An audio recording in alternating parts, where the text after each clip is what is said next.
upon a figure built to a chair of torture. Terror intensifies as a Syrian, the vicious ropes tighten. These are, these are my wedding rings. She cries.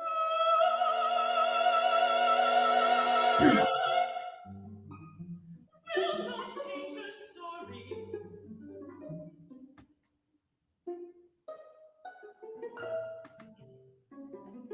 They pull hard on the ropes, crushing her thumbs.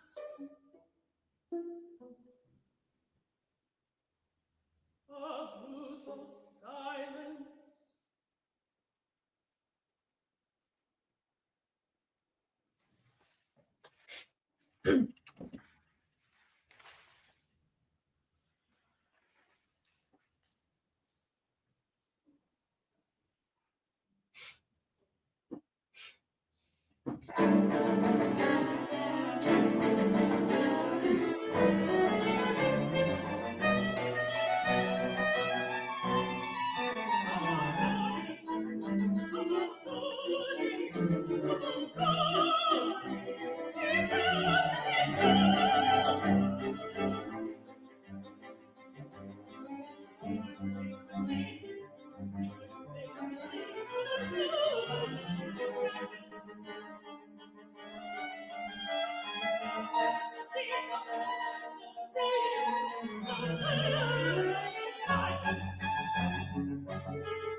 Artemisia stands back, adds a detail, smiles.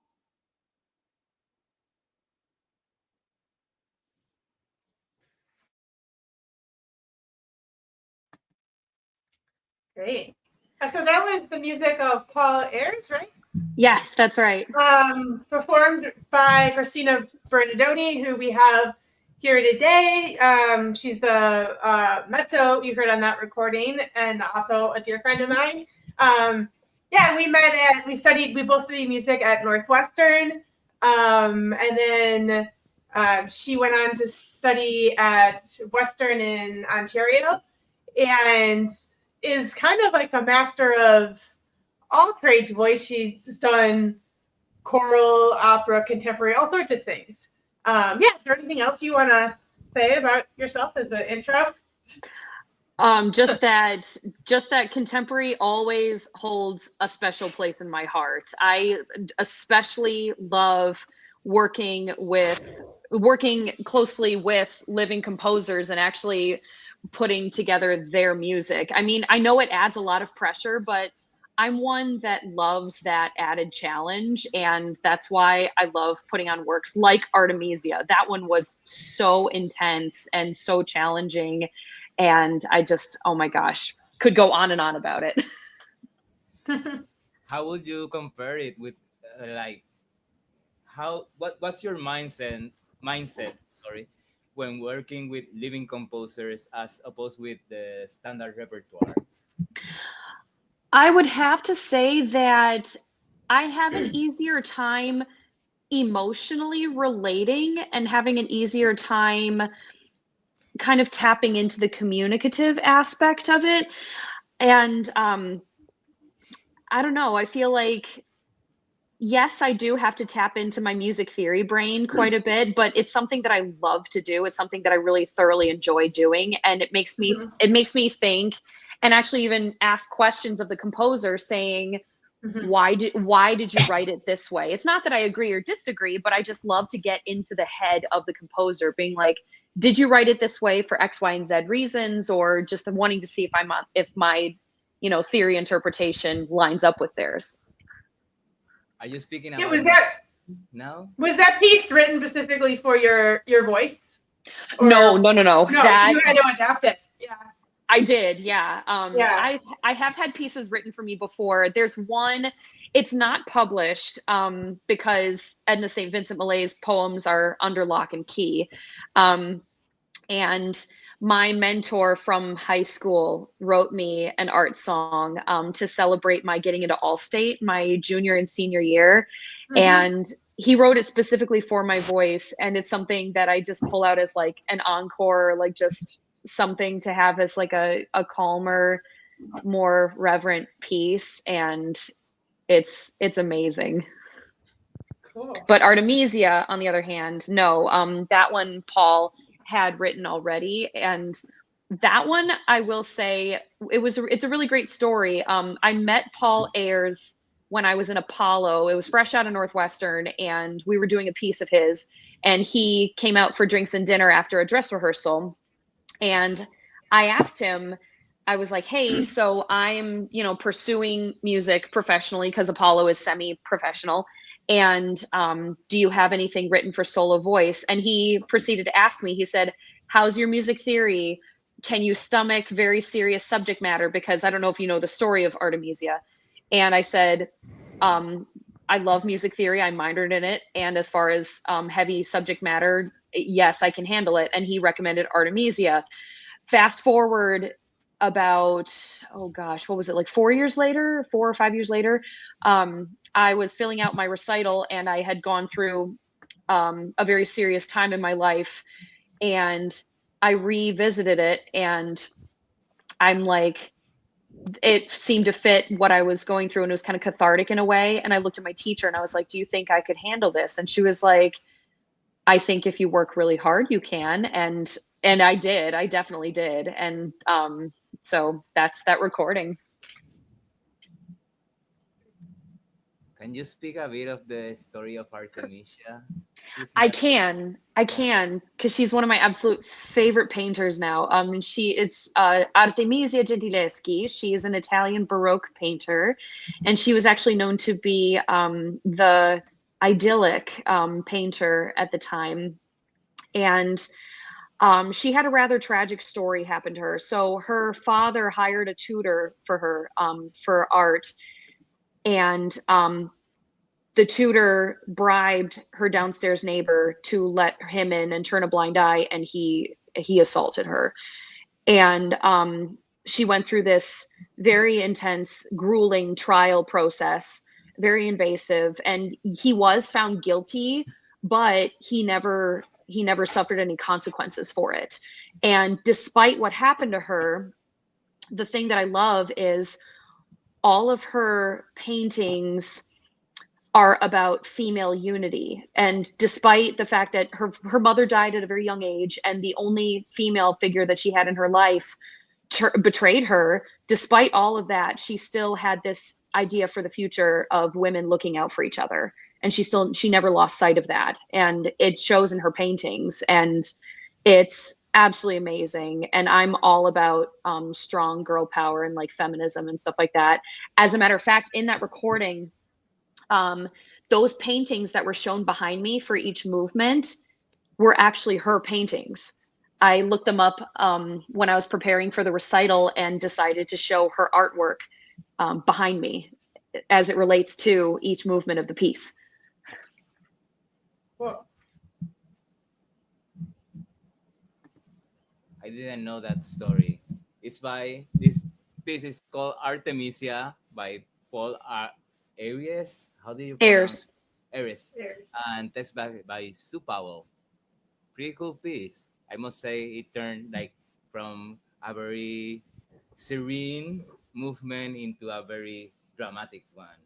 I kind of like it. Paul captured that so well. I mean, each movement, there's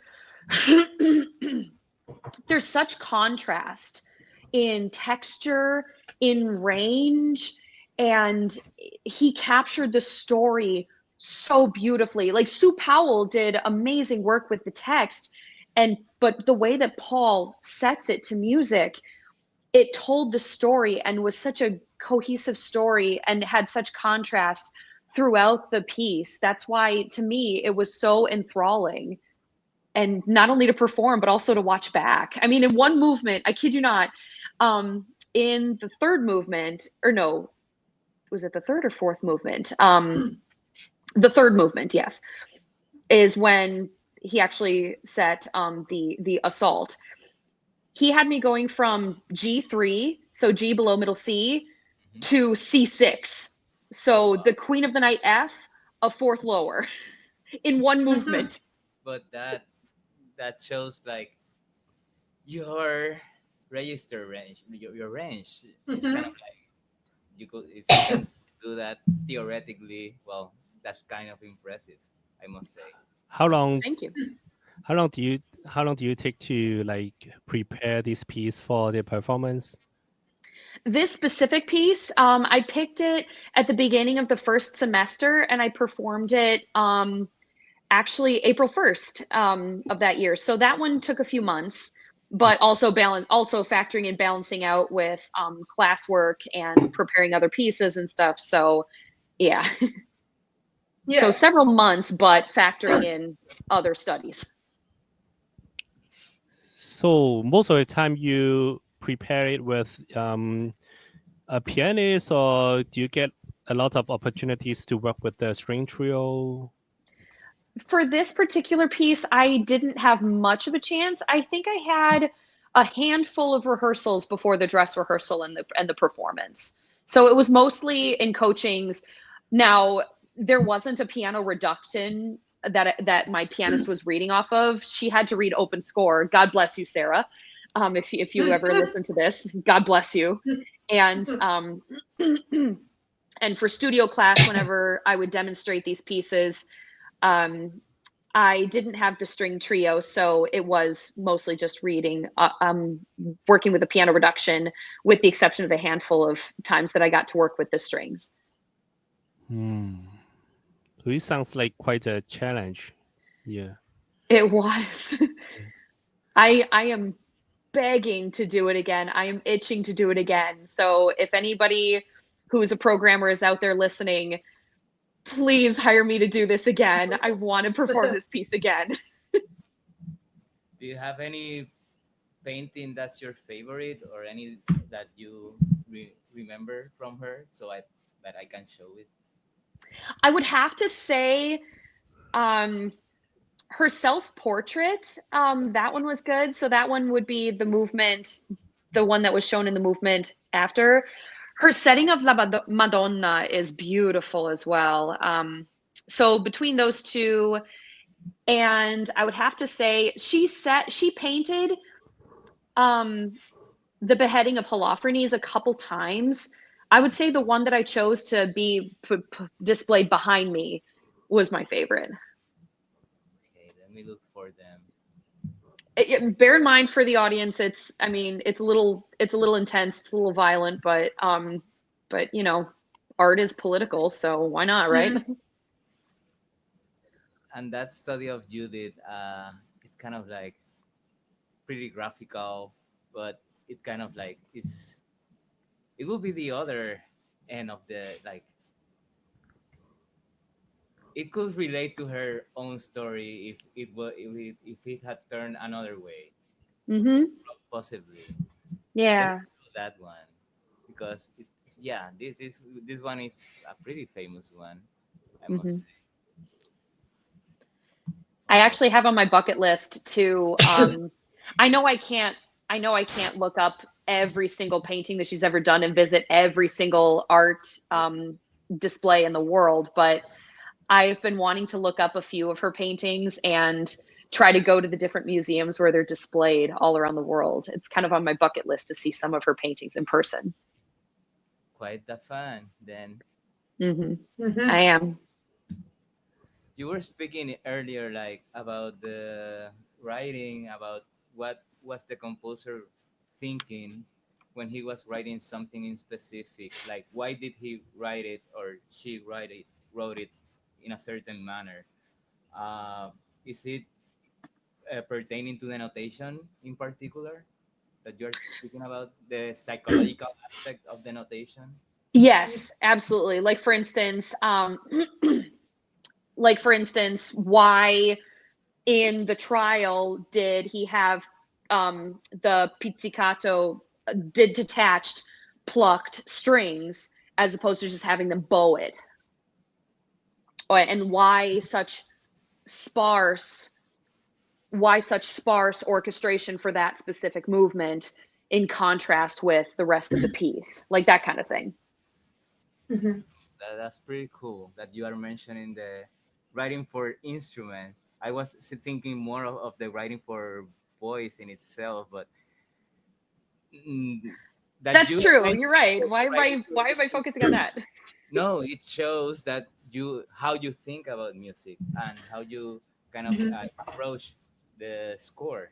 It's like a whole. It's not like, okay, this is by parts. This is my part. I'm gonna first learn it and then the music. But it's like you see the music, the voice as part of the whole from the start. Like Absolutely. you And are in fact, that dome. I would say.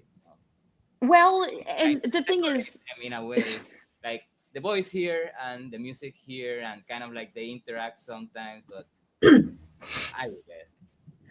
not me. I can't speak for my colleagues, but definitely not me. And I will say that with older compositions, like for instance, like anything before the Romantic era, it's tempting for me to learn my part separate from the orchestra or from the piano accompaniment, that kind of thing. But I will say from Romantic on, for me, it's almost impossible because of the way that composition has progressed throughout that age and how it's become maybe less structured or less rigidly structured and more through composed, and which makes it difficult for me to memorize. And so I look for cues in the orchestra, like I look for specific passages, and that's where I get my next entrance or something like that. And like for instance, my best example of that would be learning Wie du warst from Strauss for my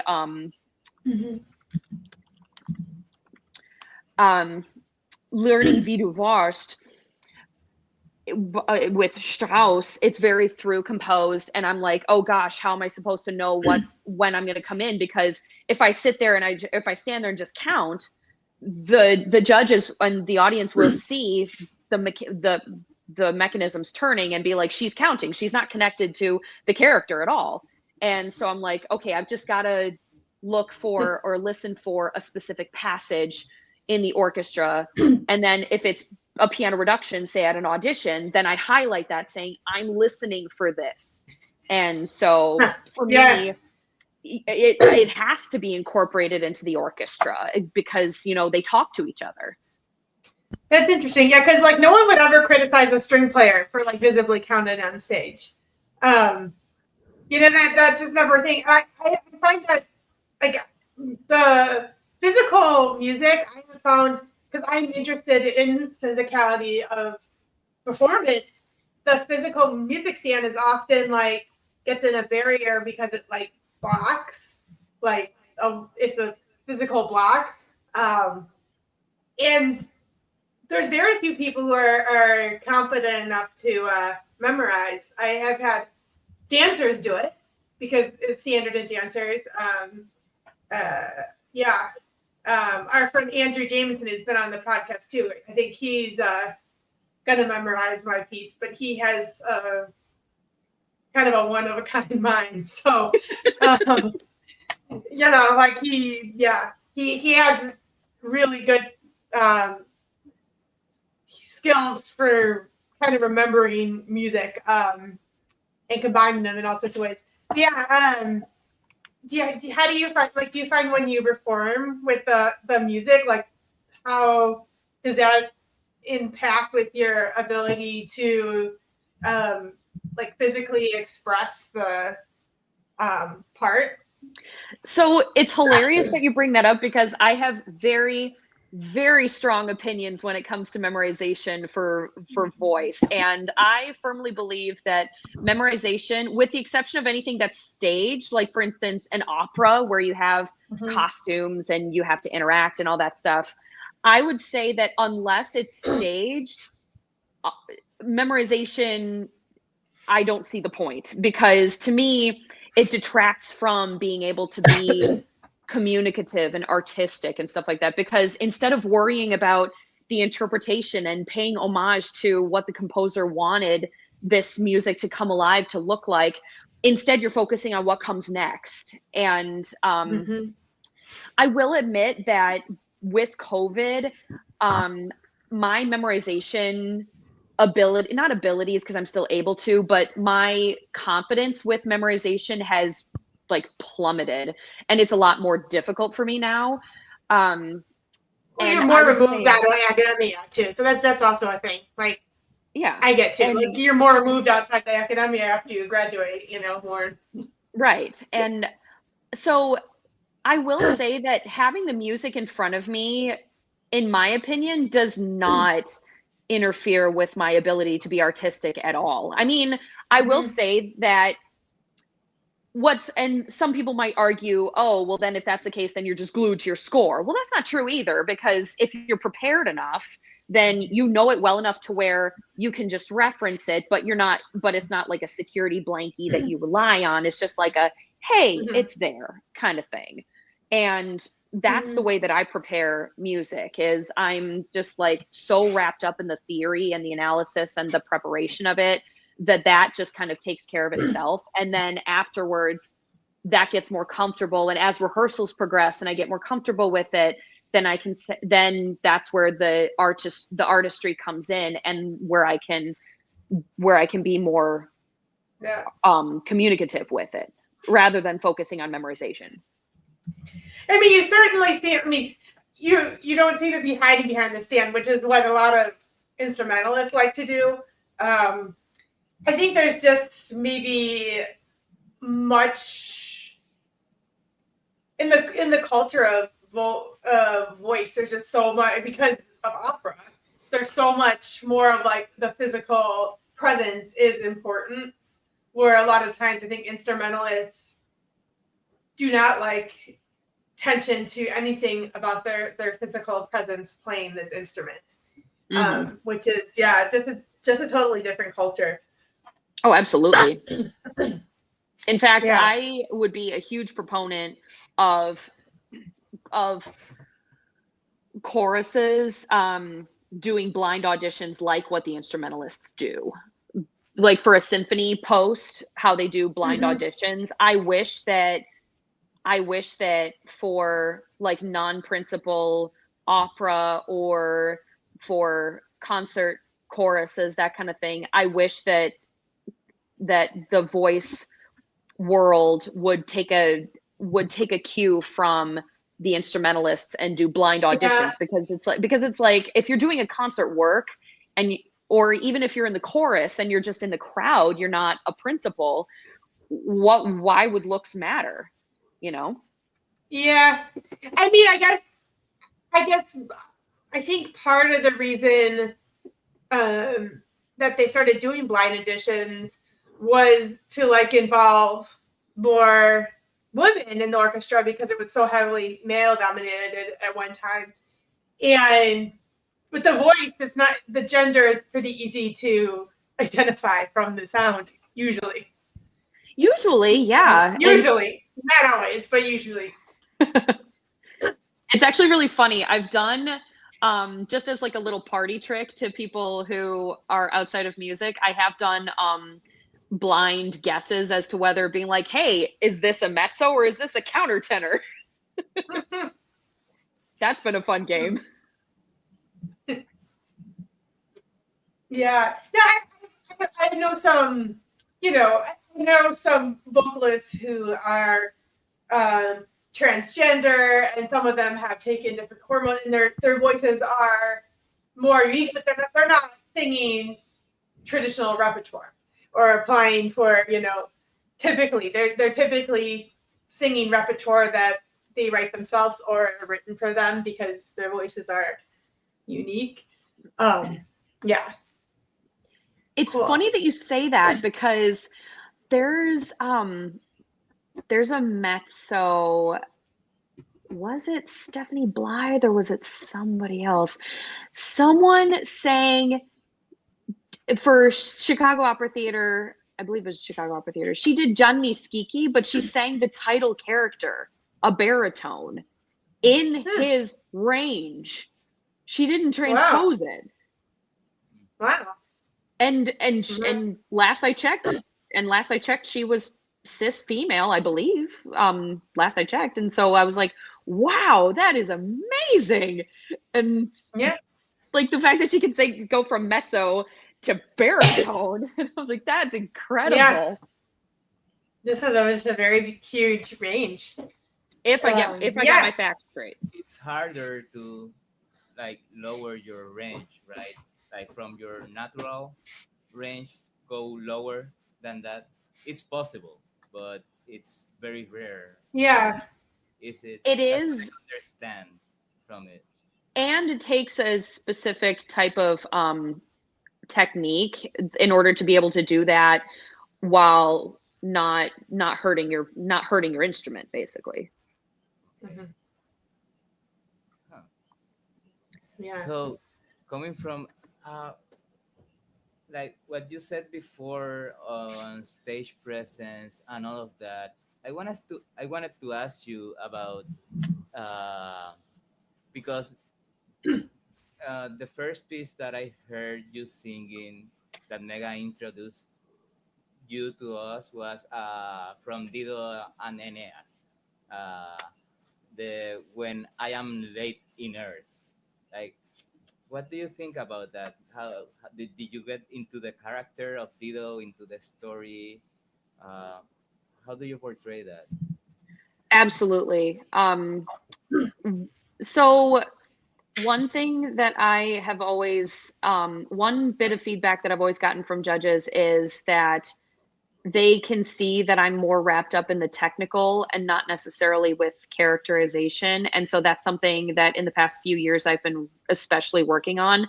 And so I've made it my mission to get into the mindset of the character. What are they doing? What is it that they're hoping to accomplish? What are they going through? That kind of thing. And so with Dido, it is definitely feeling the character. And it's kind of like, oh boy, you can't hear that ding, can you? Because I'm getting notifications. No. Anyway, okay, good. Just checking. So it's all about getting into the mind of the character and like what is she going through. And in that aria, she is basically saying, remember me, but forget how I died. And because she's in so much pain, the love of her life just went off to war, and she's distraught and doesn't really see a way out of this grief, and is talking to her lady in waiting and saying, remember me, remember me fondly, but forget how I died. And yeah, and it's kind of especially easy to remember that when you've got this continuo part that's just kind of very slowly trudging on, and having that lament over it, to me is easier to keep that character in mind,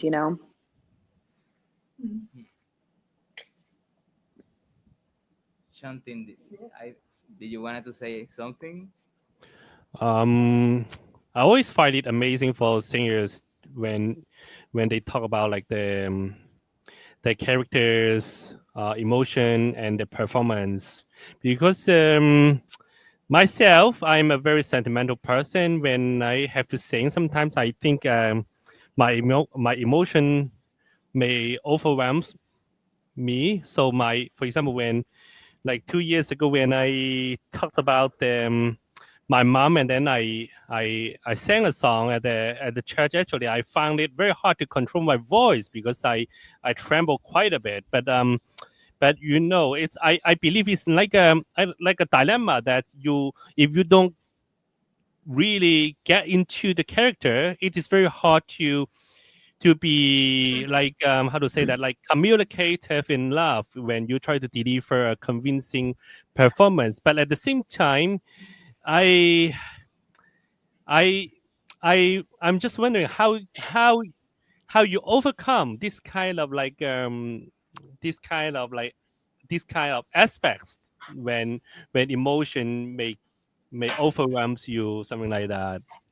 That's an excellent question. I would say that if you're so one of the acting techniques that we talk about, that I've learned that really helps me is finding a substitute. So for instance, if I'm singing Sansoni Dalila, if I'm singing Delilah and I need a Samson, who is a real life substitute Samson that I can sing to and that I could really like relate to make it feel real. However, if that substitute is getting in the way, then you just pick another substitute. And for me personally, I would say I delve into the character, but then if I feel like I'm getting too invested and I can't, keep it in control, then I go back to, I find comfort in like focusing on the analysis portion of the music, like focusing back on the theory.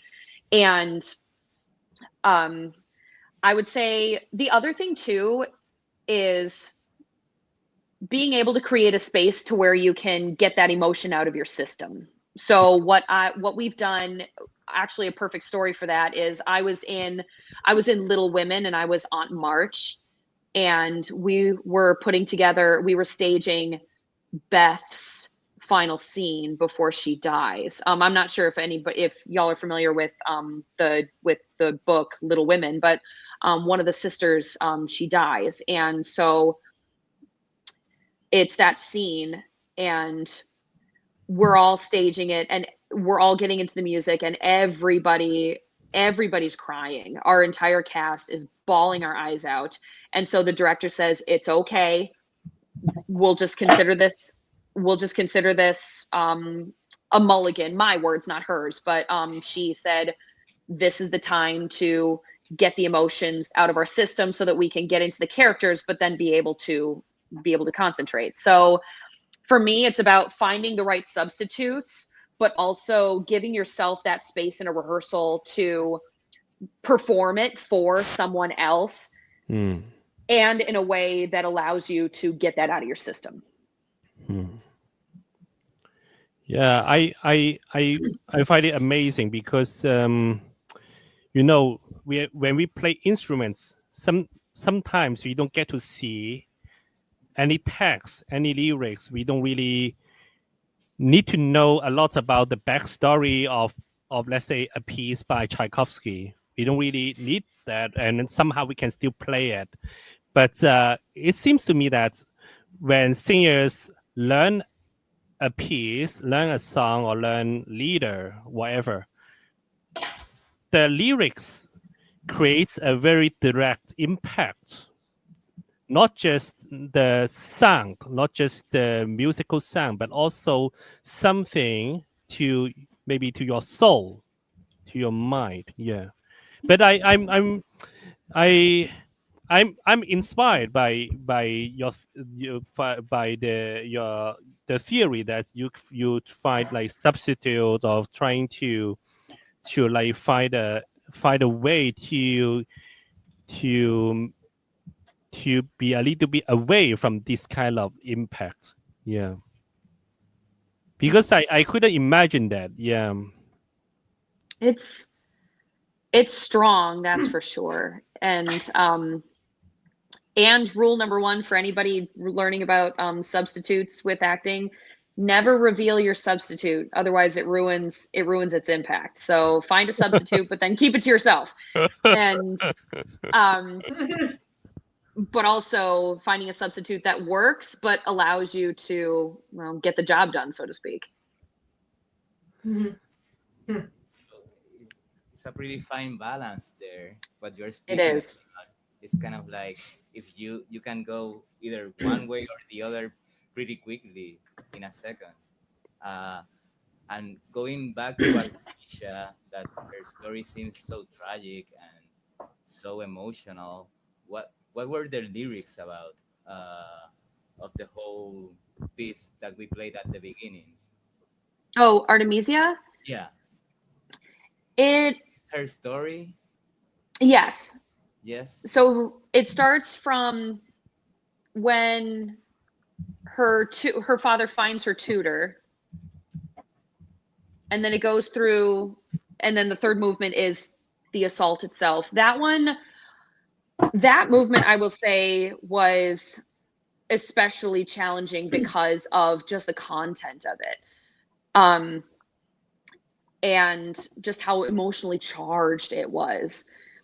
And then the trial, and then it talks about her painting. So La Giuditta, so Judith and her maid beheading Holofernes, and then La Madonna, Mother Mary, and then her self-portrait. So it's about her story, but then how she had hope for the future through her art, and how she communicated that to generations to come. Is this a self-portrait you're referring to? Yes, Yes. that's right. Okay. Okay. I'm digging her style. So when you learn this piece or a piece like this, do you start with the text, or do you start with music? I personally start with the music just because I'm a huge theory nerd. Huge nerd. And so like I make sure that I have the timing right, and like the intervals and all that jazz. Like I do all that stuff first, Mhm. and make sure that I don't even touch the text. And then I look at the text, and then just kind of, how does it fit in? That kind of thing. Yeah. So, but obviously for singers, there are some that start with the lyrics and then go to the music, and then vice versa. Every singer's different in that regard, I would think. Have you ever had to perform a piece where the text just is really not relatable, or speaks to you, and then how do you communicate something like that? I'm trying to think of, well, I would say that if a piece doesn't speak to you, then you just don't program it. So there's that. But Sometimes I will say that, but did I relate to every single one of them on this level? And I will say absolutely not. So for some pieces that I performed, especially for like Lieder or French Mélodie or something like that, there are a few where the text was so poetic, and the text was beautiful, and like the way that it was set was beautiful.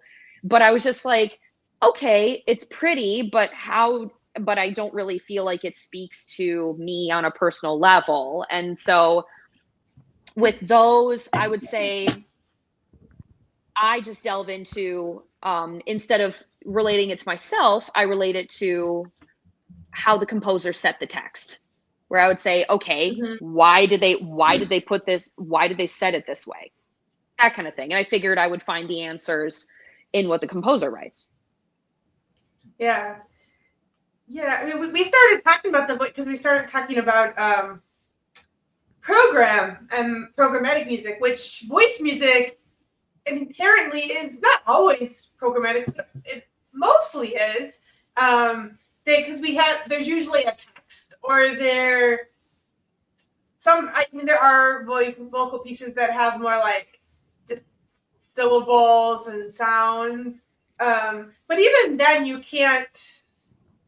It's not the same as like doing even like extended technique on like the inside of the piano, maybe it's also like a foreign sound, but that's like not a human sound. And I feel like when it's a human sound, it's like it's much different to experience. And a lot of times I think it's hard to go the route of not using a text because I think people will still try to create a story out of whatever emotions they think those sounds exhibit. Yeah. It's funny that you say that. And now that I think about it, I especially am reminded of you specifically, Megan, because there's a piece that I did in my second year master's, not in my recital, but there was a Friday at noon concert series, and I got to be a part of it. And there was this composer from Switzerland, I believe, named Mark Neufeld. And he was in town and his music was being featured. And I actually got to do a piece of his called Hum. And yes, there was some text to it, but the text was not at the forefront. It was more about making these different noises. Like I was kind of like gradually whispering into a pitch. I was making kissing sounds. I was making all of these strange sounds. And it was more about the physics behind the text, not painting the emotion, which I know is a big part of your composition style. And so now that you mention it, I'm like, wow, I'm reminded of that particular concert and that particular piece. It was called Hum. Mm-hmm. It was so cool. Yeah. I mean, we were also talking about opera a lot, and that I don't think any of us are, we consider us experts of contemporary opera anyway. But the contemporary opera I have seen has either been like something along the lines of like Philip Glass, Einstein on a Beach or something, where it's very minimalistic and kind of pretty conservative, or it's been like I've seen some operas in Germany where the word opera is used very loosely, where it's like mostly like just usually heavily electronic, usually multimedia videos, weird lighting, some kind of voice something happening, usually not a really big a story. And so some of it is interesting, or some of it is really interesting, but it's the they very much stretch like what an opera is, or they're trying to stretch that. But yeah, I don't know, like do you see any, different trends in contemporary opera or a future forward for opera? It's gosh. Oh boy. So I know that's such that larger what are considered like A-list houses, like for instance the Lyric Opera of Chicago or the Met or something like the Met in New York, that kind of thing. They are programming some contemporary opera, but it's not not nearly on the scale of some of the smaller companies. Like for instance, in Vienna, there's like the comparison would be, obviously the big one is the Wiener Staatsoper, but there's also Theater an der Wien. And that to me would be the same comparison as, say, the Lyric Opera of Chicago versus Chicago Opera Theater.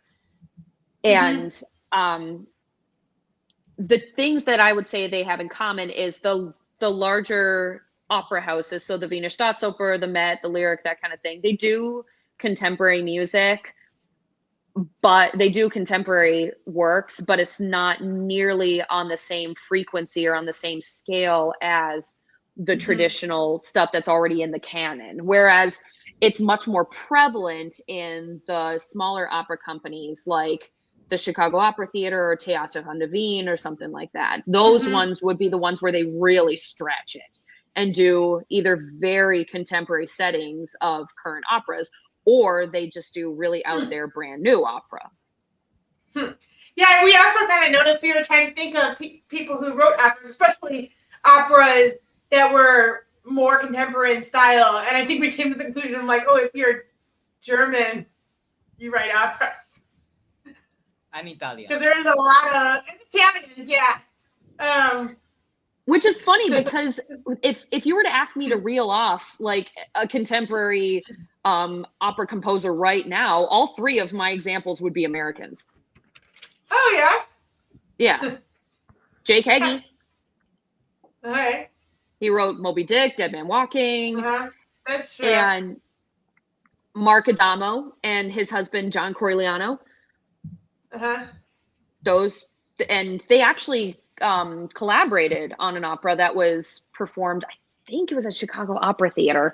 And so not only did they collaborate, but also we've done a lot of Mark Adamo's work as well. And so, yeah. Oh, cool. So the funny thing is, whenever I think of contemporary opera, I think of either American or even Canadian, but obviously the reason for that is because I went to grad school in Canada, and that was, and the year that I was there was, they were celebrating 150 years of their independence. And so my teacher, being very proud of her country, and I agreed with it 100%. She said, I think it would be a very good idea for you to do something by a Canadian composer. And I'm like, I couldn't agree more. And during that year, and especially at Western, we programmed a lot of, so for Voice Fridays, some of them are more recitals, some of them are more master classes, something like that. For the recitals, we actually did have one that featured all Canadian composers. And I did get a chance to perform on that one. And there's a Serbian composer, but she moved to Canada and she now resides and teaches in Canada. Ana Sokolovic, I think is how you say her name. Okay. Anyway, I performed a song of hers, but it turns out she actually was commissioned a couple of years after I performed her piece for that recital. She was commissioned to write an opera to be performed at the COC, the Canadian Opera Company in Toronto, which is their big opera theater. Okay. Yeah, I remember when I went to Darmstadt, they had and this was this was 10 years ago. It was 10 years ago, so it was a long time. And they had like a opera, writing. I think it was like a competition where they had to. I think people had to submit. And the ones that were accepted. It was actually really weird. It's probably just weird. It was weird to me because of being American. That they, it was just the concept was weird. That they performed like a scene from each of the operas, and then the competition was like a jury of like mostly famous composers, like, and they were like, but it was live with audience. Like you gotta watch the jurors actually decide like who won, which was very interesting because like one of the composers, Haya Zernowin, was on the panel, and who she teaches at Harvard, really prominent composer. We've talked about her in the podcast, and I've met her before. She's a very super nice person, and she was like, no, I'm. They were like making her pick between like the two finalists and making her, so she's like, I will not. I'm not gonna do this in front of like a huge audience. I'm not doing this because it was like like all the composers were like right there and everyone staring at them. It was like very like, she's like, that wasn't the kind of, she just kind of thinks she wanted to decide and be able to speak to the composers and which one they were, because they were the winner got, I think, the whole opera produced like in a big like German opera house. It was a substantial prize. Nice. Yeah, that was interesting. But like all the operas were very some of were very good, but they were all very much a stretch on opera. Like a lot of them weren't even all that particularly vocal heavy. A lot of them didn't really have any text. A lot of them were just very, very video and electronic heavy. Yeah, which was interesting. It was interesting to me is like why do you have to present that as like an opera? Why can't you just present it as like, I don't know, a multimedia piece? Exactly. Yeah, I'd have to agree with that. Yeah. I would say that with contemporary opera, the unfortunate thing is that we have so many people that are of the mindset where it's like nothing past Shostakovich is acceptable, and there are still some people that think that way, and it's really unfortunate because those are the ones that say have the money to afford to be regular opera goers. And yeah, I will say, when I was doing some research and looking at opera and like the trajectory, I would have to say that I would like to have a hopeful view of it, but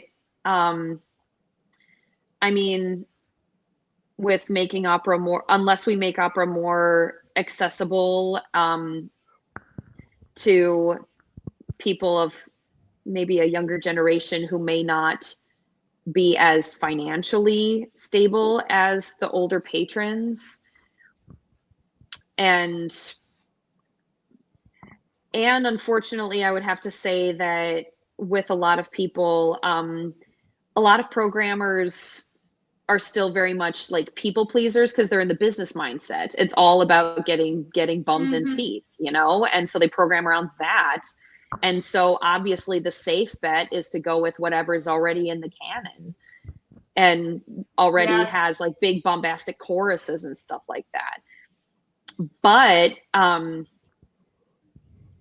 what I will say that I'm really hopeful of is that the bigger companies like the Met and the Lyric, with them sprinkling more contemporary work in and exposing audiences to it, maybe on a smaller scale, and getting them into it, I would say that gives me hope, because a lot of those to me have been very well received.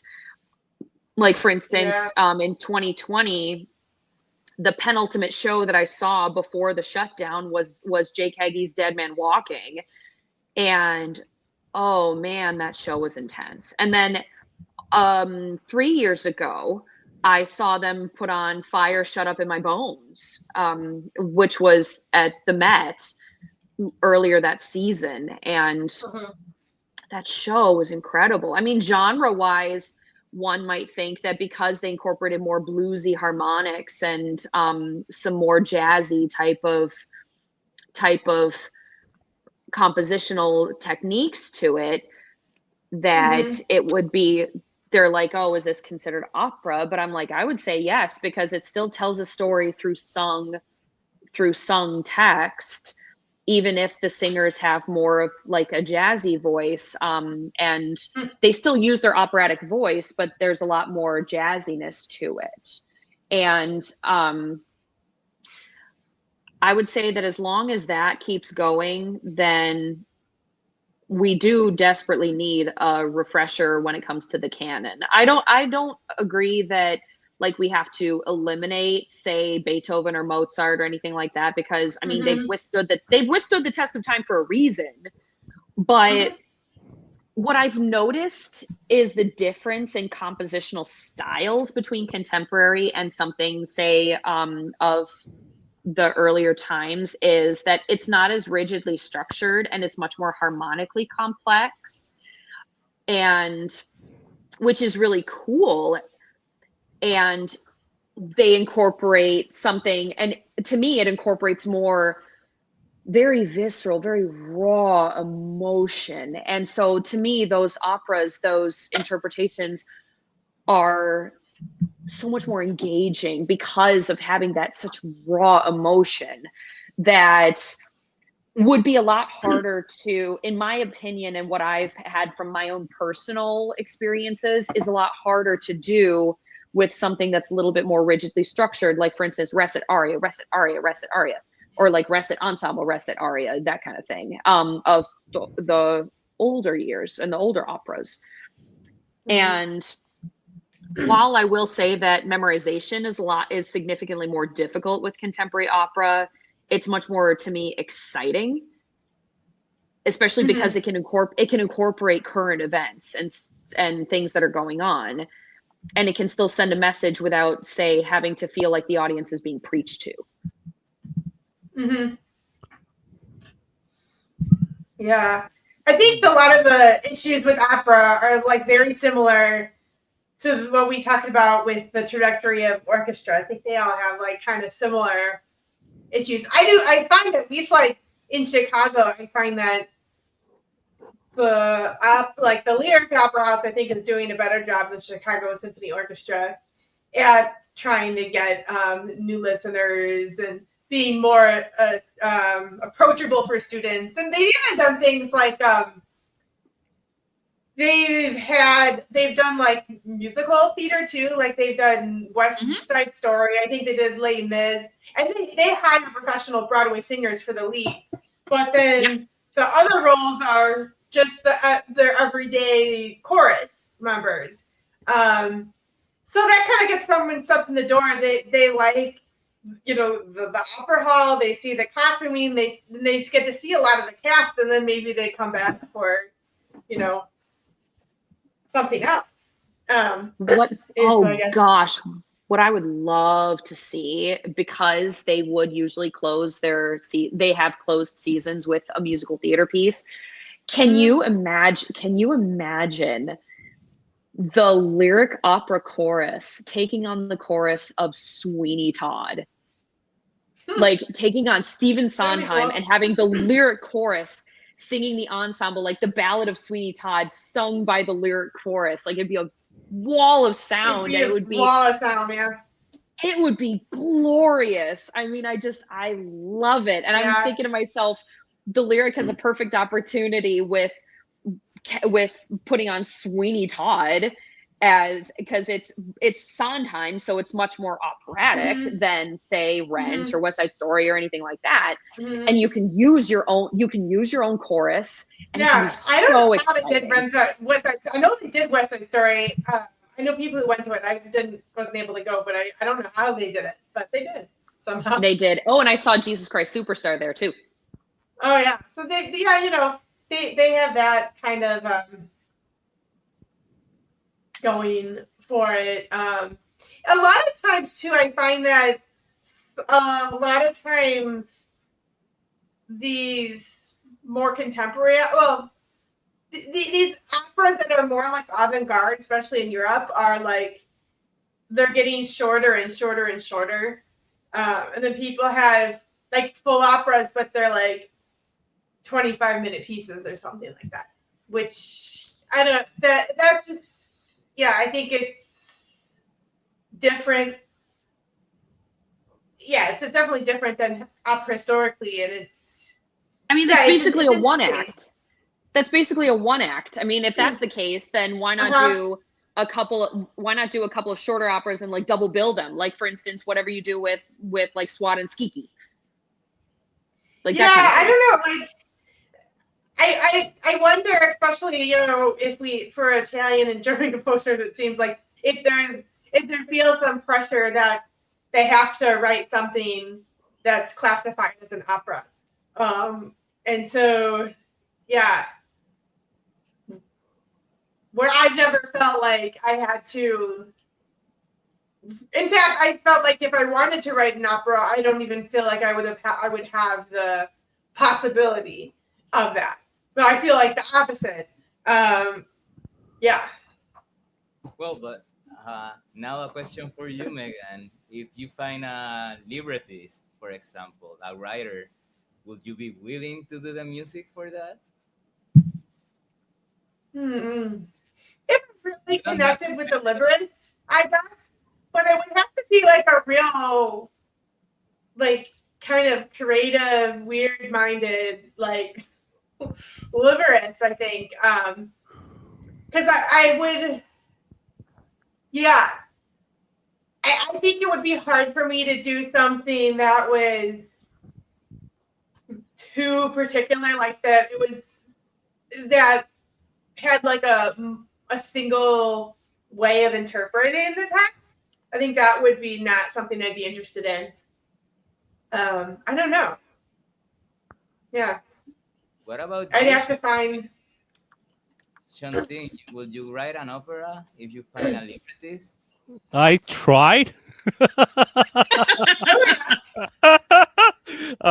you Sorry. have a limericks that you used, or did you? I tried. I mean, I wrote a proposal long time ago. A little bit embarrassed to reveal a dark history of myself. I tried to. I mean, I tried to propose to a German ensemble that I got to know where in a workshop in Singapore, and because the musicians like me, so I was a little bit crazy about, hey, what about writing an opera? And I really like writing, although I'm not a very competent writer. I mean, writing in Chinese, but and then I wrote a proposal about like using the Schubert the Curling and Yeah. the Red Chamber Dream from Chinese ancient literature. I wanted to take one of the characters from the Red Chamber Dream and and combine the text between these two literary works. I wrote some kind of proposal. I know it was a little bit lousy, and then perhaps the proposal was too horrible. So although initially the the representative said, "Oh, perhaps that's possible," but after a little bit more details, I I didn't hear anything from them anymore. So yeah, but somehow yes, I used to be very enthusiastic about if I could write an opera or a song cycle, and that was one of the reasons why I pick up writing a little bit after I further my studies in the United States. It be, because perhaps I could be another Wagner, right? That's a crazy Mhm. dream of mine. I'm not going to tell anybody again, and because it's too hard, it's too difficult, and I'm not a genius anyway. But yes, it was one of my dreams if I could write an opera or something like that. I remember 2 years ago when my mom passed away. Actually, I also proposed a choir. I asked them if they would be interested if I wrote a choral piece with a little bit of theatrical elements, and but the group had some kind of issues because they are based in Hong Kong, and I remember like one or two members of them, that was like seven singer group or like nine singer group, and then one or two members of them plan to move to another country. So yeah, so it didn't happen anyway. So, but yes, it's a dream, and I think it's very hard because I can take care of the music, maybe if not too bad, but it's very hard to write good lyrics.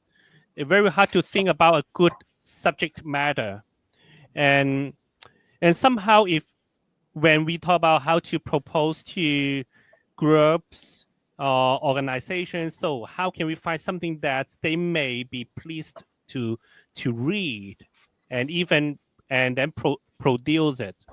And unfortunately, I still have no success about that. But yes, very very happy to talk about that because I think it's a way to tell people that yay, I used to have such a dream. Yeah. How about you, Juan? Because you have such a background in literature as well. I'm still writing though. Yeah. I will have to think about it. Who knows? Stockhausen, somebody like Stockhausen, s- I think that at some point he swore that he will never write for an opera, and the last 30 years of his life were writing operas. Like, yeah, I won't say Mm-hmm. anything about it. And I think Well, like he also he's wrote a also German. You have to to it if you're German. I, I, I, I, on that I don't line, know. I had two questions for Christina. Like, Yes. what would you consider to be some of the possible contenders for canonic works in the opera genre, in the post-war period? Will it be, Well, yeah, so I have a couple of them as I find my charger because my computer is dying. Sorry about that. no worries. So, That's okay. okay, first let me ask you this. One of the operas that I was going to propose in the canon is, I'm wondering if you still consider it contemporary because it's from 1942 or something like that. So it's from the 40s. So it's still 20th century, but I'm not sure if you'd still consider that contemporary or if it has to be written past 2000. So that I would like to hear. That's Megan's department. Megan, what would you say to that? Well, I mean, I guess in terms of our studies, I think we were technically in our contemporary had to learn everything 1945 on. It was basically post World War II, and then a lot of times classes were separated between 1945 and 1970, and then 1970 to the present. Though that was 10 years ago, so 1970 was closer to a half, and now it's less close. So I don't know if they still divide that way. It does kind of make sense though. Fair enough. And so the one that I was in is a setting of Arthur Miller's The Crucible. The composer was Robert Ward, and I got to sing Elizabeth Proctor. And I will say that I still to this day just revel in that role and how charged that show is. And again, I would love to perform Elizabeth Proctor again. I actually sang her aria for competitions and auditions and stuff like that, and it's won me a lot of work. So I've gotten a lot of mileage out of that role. And so I would say Robert Ward, The Crucible, although that's from the 40s. So if you want something more contemporary, then I would say I really, truly enjoyed Dead Man Walking by Jake Heggie. That one was so amazing. And actually, for a new... You've mentioned it several times, so I have. figured that it will come in like... yeah. But when was this written? 2000. 2000? Okay. 2000. Yep. And let's see. It doesn't have any chorus, so it's a smaller ensemble. So I'm not sure how the larger opera companies would put this on. But Little Women by Mark Adamo, that one I loved too.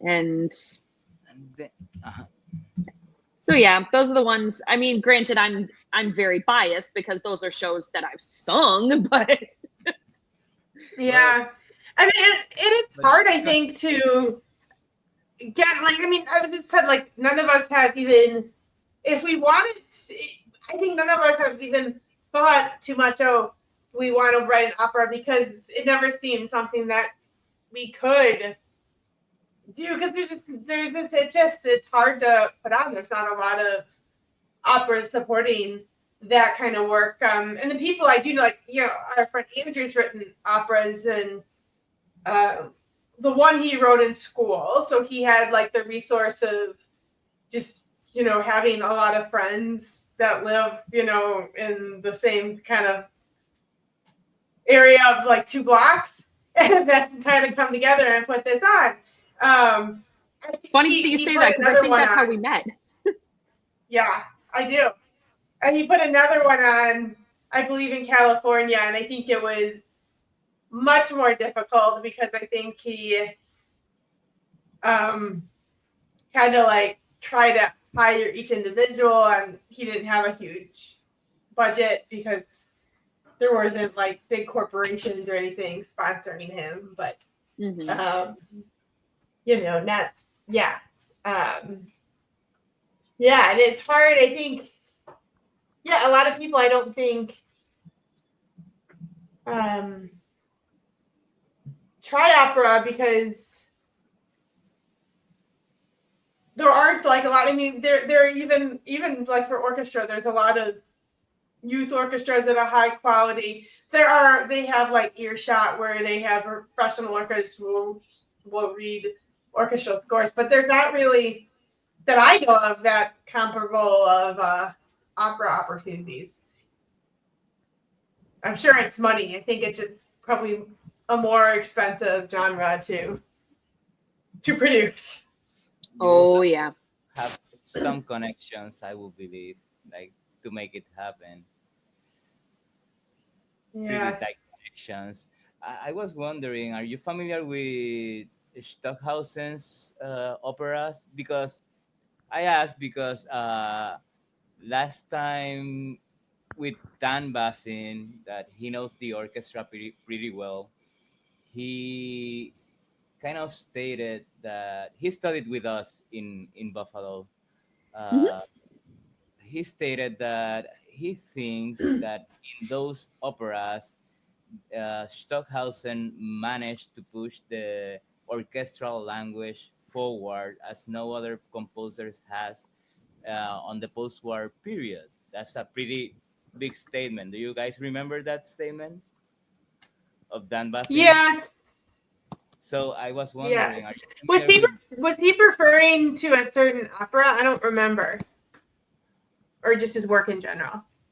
Don't remember if Donnerstag Auslicht or Dienstag Auslicht. One with a D. Tuesday or Sunday, I'm not sure. I think, or Samstag, or whatever. Are you familiar with those? Do you like those? What do you think? I'm actually not, to be No? honest. I don't know much Stockhausen. I'd like to know more. Okay, fair enough. Sorry. No, No, it's fine. Oh, by the way, I have a question. There you go, Sean. Since a moment ago, Huang talked about like what kind of like post-war opera do you consider like a canonic work? I believe it is coherent follow-up. What do you think about the so-called? I mean, how should I say it? How should I ask? In contemporary music, or like so-called like post-war contemporary music, the use of like noise-based material is getting more and more prevalent. But for vocalists, maybe most of the material, most of the sound is more like pitch-based. Does this kind of material affect your preparation? For example, if you get to sing a piece that is like, let's say, a mezzo soprano with like a big ensemble, and if the ensemble produces a lot of like let's say scratchy tone, air noise, a lot of multiphonic. Does this kind of technique affect or your preparation, or does it affect, let's say, the stability of your, let's say, your vocal production, or like anything in any aspect in your performance? I would have to say I've never had to really experience that much in an ensemble setting, to the best of my knowledge. The most that I can say about having noise-based material was more that solo, that unaccompanied song that I mentioned earlier to Megan, by Mark Neufeld, Hum. I mean, there are sections where they've been used as an affect in works that I have sung, but not entire works on that. So if you're talking about choral music, I would say that they lean more towards some other composer. I believe Megan's word was gimmicks. And boy, can I not wait to dive into that. I have opinions. Okay. But yeah, I'm just wondering how, I mean, how does this kind of like techniques or elements may affect a vocalist? Yeah, and also I believe a lot of time for an opera production, singers usually get to work with pianists when they rehearse. Yeah. However, we all know even the best pianists may not be able to fully realize the actual orchestral sound. They may try. Yeah. So how do you cope with this kind of situation when you get to hear it, and especially for new work? Maybe the piano reduction can be kind of like a watered down version of the actual orchestral piece, because for nowadays work, the orchestration can be much more complicated to be like 100% accurately transcribed for a single pianist. It's funny that you bring that up, because that's something that I talk about quite a bit with my coach and with other pianist colleagues of mine about piano reductions. That's why a lot of pianists don't particularly care to play piano reductions of, say, Strauss or there's one in particular. There's one aria that they were talking about, a piano reduction that was very specific, and it just flew out of my brain. Vie Divorced, actually, by Strauss. It's a very specific one that I can think of. If my piano friend Raymond can hear this, you are a saint as well, because that man, my first year master's recital, I closed my recital with the Lamentations movement of Bernstein's Jeremiah Symphony. And that is written for full orchestra and mezzo-soprano solo. He played a piano reduction of Bernstein, and God bless him, because that was brutal. So yeah, with piano reductions, I mean, there's only so much that you can do when it comes to boiling down 40 plus instruments to two hands. Mm-hmm. And so to me, as long as you can capture the instruments where the melody jumps to, so that the singer has something to rely on, something to use as like a cue or something like that, at least this particular singer, then I'm good. Yeah, I mean, I think you also have a different. I think like Juan was talking. He just wrote a song and been having struggles finding, like, with the vocalist just claims, oh, everything is too hard. But yeah, I think it's also like a lot of times contemporary music, you know, it doesn't have a tonal center, so it's not really sight readable. Not really sight readable, and it's hard. It can be hard to find pitches, especially. I think you have an advantage in that you do have you have perfect pitch, so you can hear the pitches, where other singers might not. Or at least be able to like pull them out of thin air or something. Yeah. Well, Yeah. and I will say though that having that doesn't necessarily put me at an advantage because, and this is why I was actually just kind of going on a rant about this to a choral conductor that I know. I personally believe that humans should never, ever, ever be used as pitch pipes, even if they have perfect pitch, because humans, by definition, are fallible creatures. We can be wrong. It happens. Mm-hmm. And so, like, pitches should come from a solid source.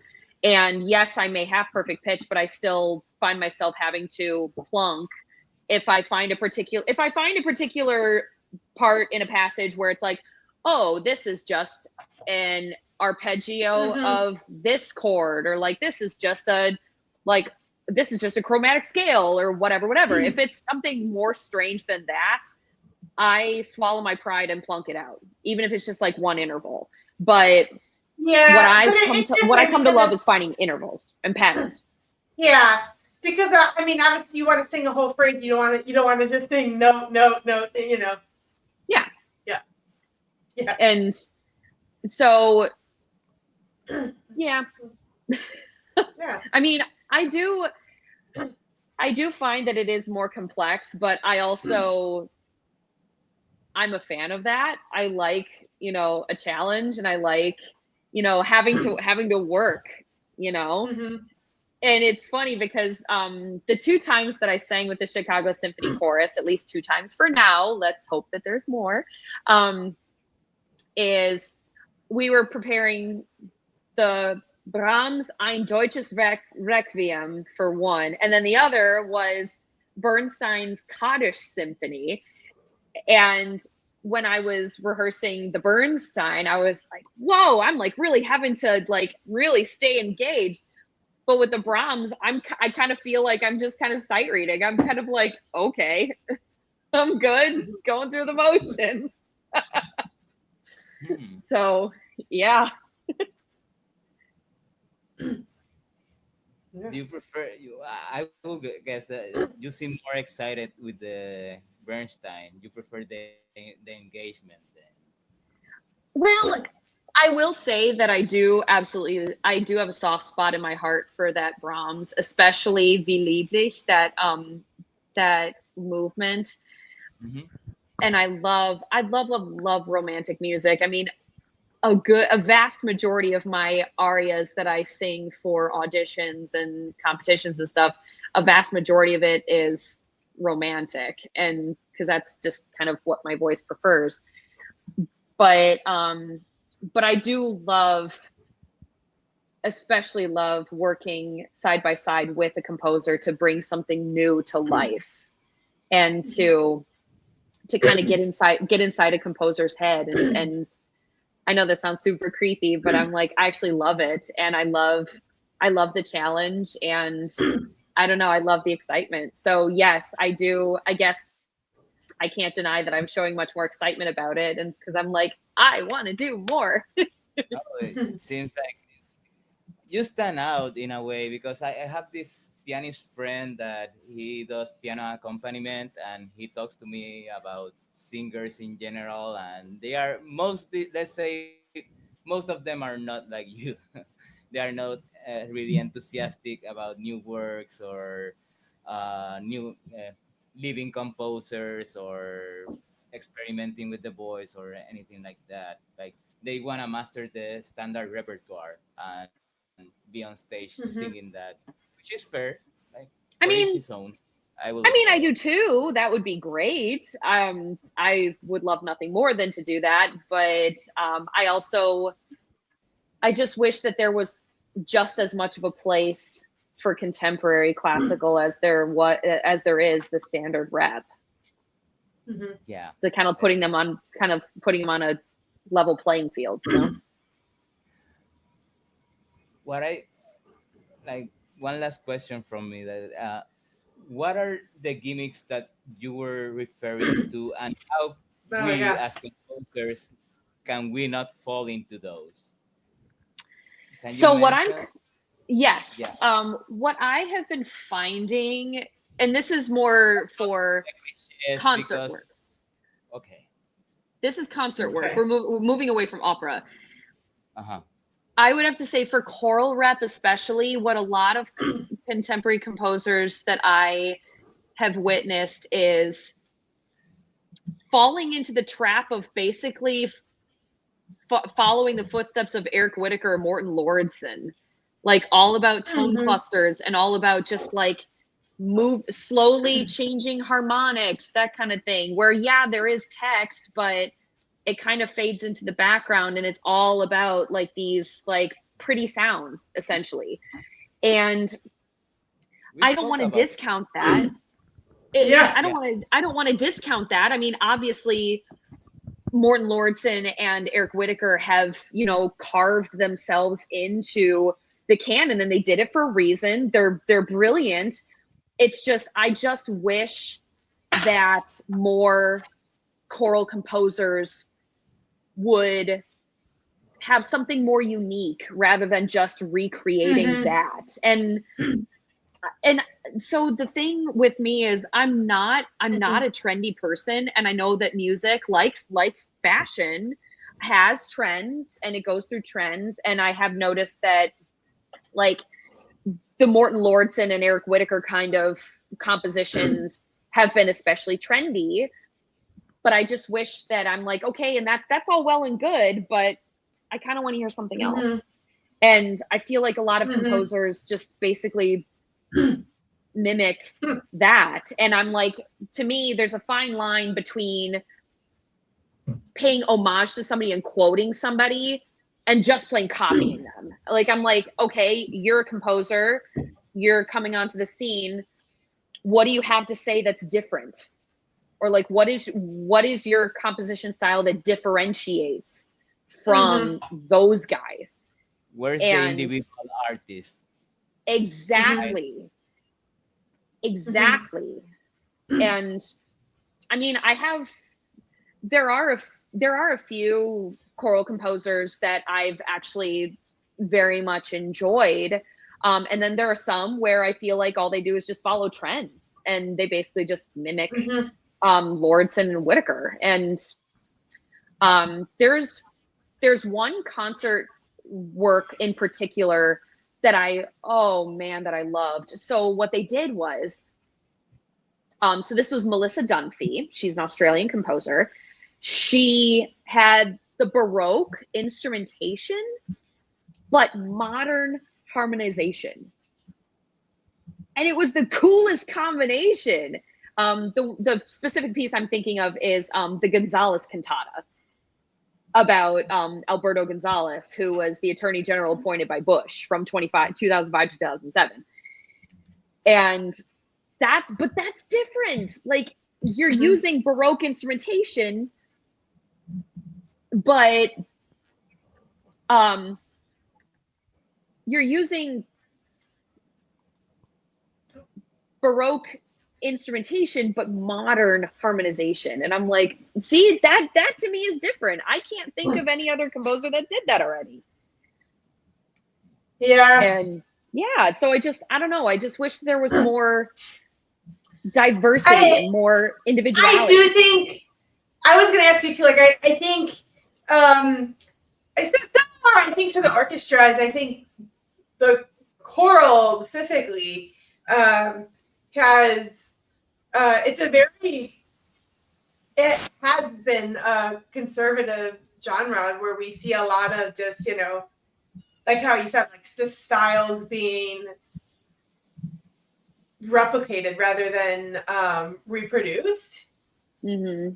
And replicated and reproduced rather than, you know, originality and innovation. Yeah, I wonder, if you have any ideas what you think that is. Because I don't know, because I'm like, it might be, is it like lack of rehearsal time, lack of professional groups doing this contemporary, or why more of it's not being performed? Is that what you're asking? I'm sorry. No, why is what is being performed, like, so much of what is being performed is just very the trendy style that we were talking about. It's just being, so much of that, and you see that in orchestra music too, much more so than you would see it in chamber music, or even in songs, or smaller genres, I would say. I don't know. I would say that it would have to be that it's expensive to produce, and you would have to figure out what the connections are to how to find these, individual composers. I mean, a lot of it is who you know, and as much as I hate to admit that, because I'm like, let's not fall into the nepotistic trap, but but it's like, how else do you get out of it? And I wanted to make a correction for myself. Melissa Dunphy actually is an American composer, not Australian. My mistake. Anyway, so and I would like to see more of that, more programming of that. And there is starting to get more of it in some ensembles. It's still goes back to the same thing of trying to get bums in seats, essentially. And about and so the way that concert works do it is either by what rep you do or who your soloists are. If not the prestige of your ensemble. So those are the three strategies. I mean, I know for orchestra too, it's the fact that they usually have very, very little rehearsal time, professional orchestras. And if they have a new piece, but it's in the same style of a piece they already know, that's much easier to put together than a piece that might be more unfamiliar. And rehearsal time varies depending on who's putting it on. Like, for instance, the choral works that I've come into contact with, we've had several months of rehearsals before, say, we have an orchestra. And the only time that it's a short period of rehearsal is with any sort of instrumentalists besides just a pianist. If it calls for more instruments than just a pianist, I don't want to say just to insult pianists, but I'm just saying it's cheaper to work with a pianist than it is a full orchestra. I mean, orchestras typically have like 2 rehearsals and then play a concert. Exactly. And it's pretty standard whenever I've worked with a choral group that we rehearse with the orchestra maybe 2 or 3 times before the performance, but the choral group ourselves, we rehearse for like 2 or 3 months or something like that before that. And even before that, we get the music and we at least have the option of looking at it ahead of time if we want to, or if we look at the music and say, oh, this is complex, I'm going to need more time, then we have that luxury available to us. Or like, oh, this is fine. And there have been a lot of times where I would say, oh, this is fine, just because given some of my life experiences, I've grown to be a much stronger reader. Not that I would recommend that. I don't recommend that. It's just me being lazy. So no, I noticed, like, I don't perform all that much, or don't practice as much as I used to because I focus on composition, and I've noticed that I started becoming really good at sight reading, um, which is interesting because that's kind of not like what you're told. You know, you're told that you practice. I mean, I guess you are practicing sight reading, but it's like high pressure sight. Yeah. Yeah. It's funny that you say that because with the big question, because we do a lot of sight reading in, like, for instance, Grant Park, the CSO, and any choral ensembles that that we would have to audition for, they require a sight reading portion. And there have been a bunch of people that have asked, how do you practice sight reading? And a lot of times the short answer, the short unhelpful answer is you just do it. You pick, like for me, I do a lot of church work, so I have a few different editions of different hymnals. And so I'm like, pick up a hymnal, flip to a random page, and just start singing. Like, just start reading. But going deeper into that, I would say that being a theory nerd has definitely helped because I look for patterns, I look for scales, arpeggi, blah blah blah, and to help out where I'm like, or looking at something saying, okay, does this look strange? Or like, does this interval look strange? If yes, then like try to figure that out first and then put it back in context. Or there was one in particular where there was a modulation on a sight reading, and it was a pivot pitch modulation where it was a C sharp and then a D flat right next to each other. And it's like, oh, do you sing those differently? If so, busted, like that kind of thing. So yeah, I know I'm getting old when the hardest part of sight reading for me now is actually my vision. Really? I make more mistakes because I just can't see the music like I could when I was a teenager, but I can interpret it on the spot better, but you know, I'm just old. So. Yeah. Which is why I can read, like, if it's from a computer or if it's like printed out from a publisher, an editor or something like that, then fine. But if it's like somebody's handwritten music, I'm like, oh boy, don't do that to me. There's a director I've worked with especially where his notation is like musical chicken scratch, or I'm like, okay, I'd like to think that I know how to read things or like interpret things. I have no idea what this is. I'm like, is that a quarter rest or like what is that? Yeah, we had two colleagues in Buffalo who liked Dave Rappanecker and then Rob Phillips, who like to produce handwritten scores. But they bought like all these different they were gorgeous. Like they brought like all these calligraphy tools, and it was super labor intensive. And like they would pass out the scores, and you would just like gawk in like the beauty of how they look, like physically look. The notation was so beautiful. Like put that in an art gallery or something. Yeah, it was just very beautiful. I don't think I would have the patience for that, but yeah, they did. I love it. Yeah, cool. Shantin, you've been kind of silent. Do you wanna add anything to the past topics? Or I think I'm good for this moment. you're good? Yeah. I'm good too. I think we've been here for a while now. Do you want to anything else? Articulate anything else? Any elaborate on any other topic?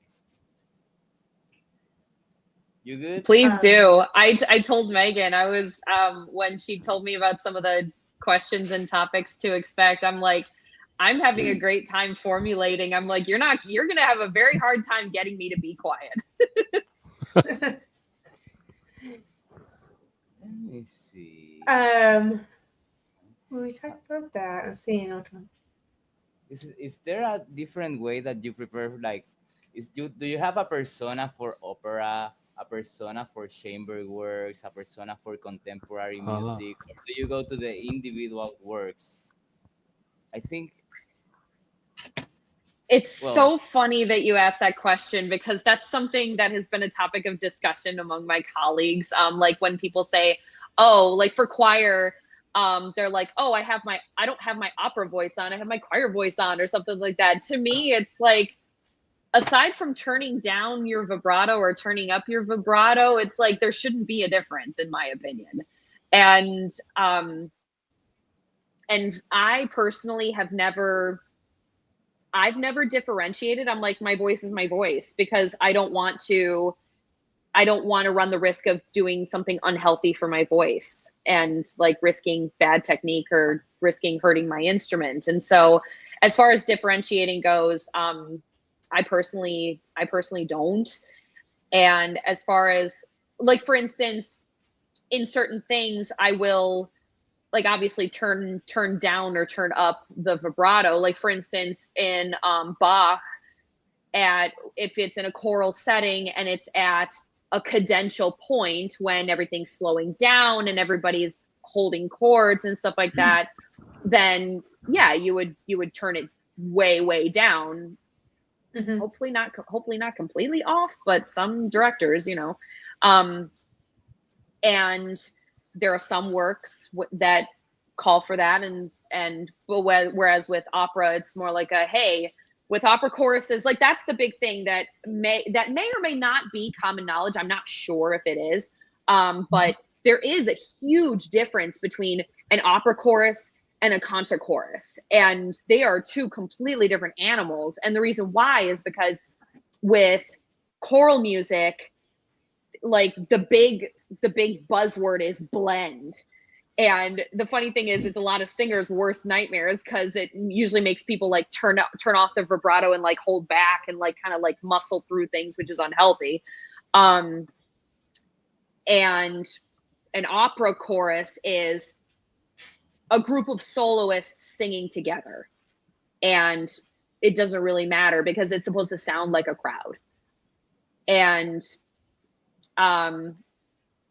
so yes, they are two completely different animals, but I personally have never purposefully thought about, like, oh, I'm using my opera voice right now, I'm using my choir voice right now, like that kind of thing, because I hope that I never really have to. I don't know. So the I know preparation. I'm making somebody clutch their pearls right now.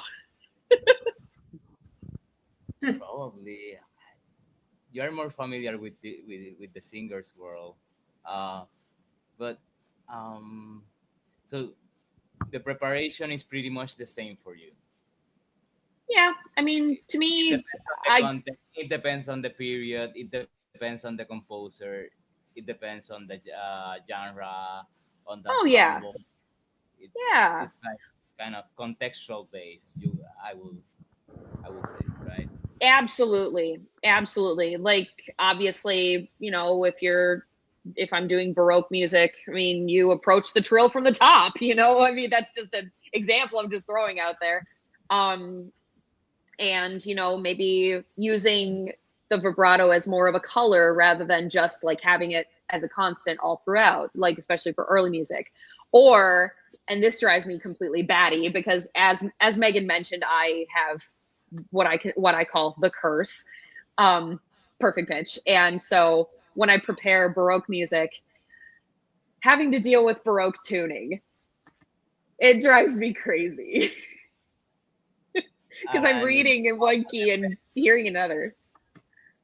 it also depends on the ensembles. Some ensembles tune in 432, some lower than that. I understand, right? It's like Mm-hmm. it depends. Yeah, that must be kind of like yeah.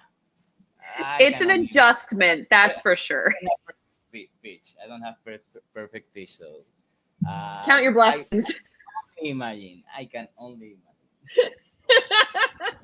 I always say, one of my directors has always said, like, I wish I had perfect pitch, and myself and one of the other ensemble members look at him and, like, just without even thinking about it, look up at him and say, no, you don't. Like, right there in the middle of rehearsal in front of everybody else, we just look up and we're like, no, 10 out of 10 do not recommend.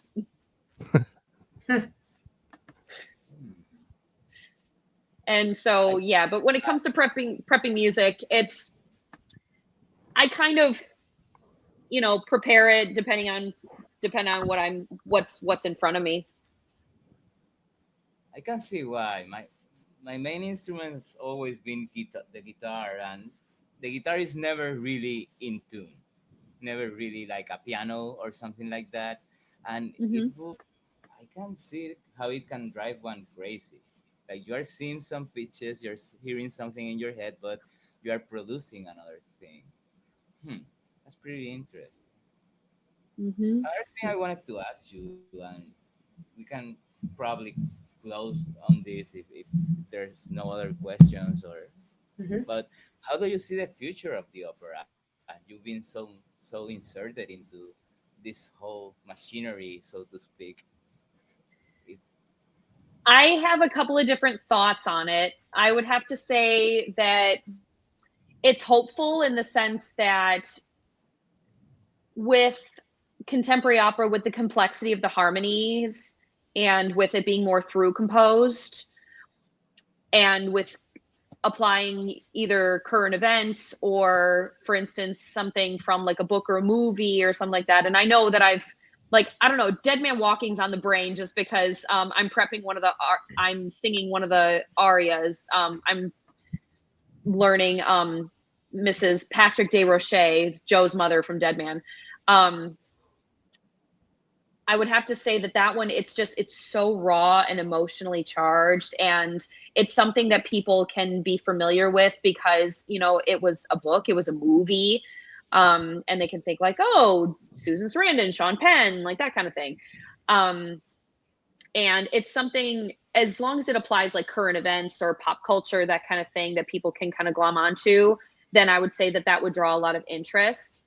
However, one thing that I also know is what I'm concerned about is, given that we are in the age of 240 characters or less, i.e. Twitter. I refuse to call it X. I'm sorry. That's so dumb. We live in a 240 character. I totally agree with you there. It's Twitter. Yeah. It will always be Twitter. That's like calling the Sears Tower the Willis Tower. It's like, that's how you know you're a tourist.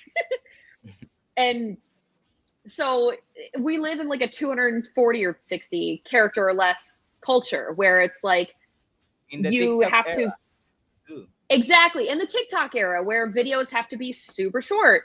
And so people either have to glom onto it right away or they just scroll past it. And with opera, given that that's where we are in the fact of our attention span, I am concerned. I'm deeply concerned because, for obvious reasons. And I will say that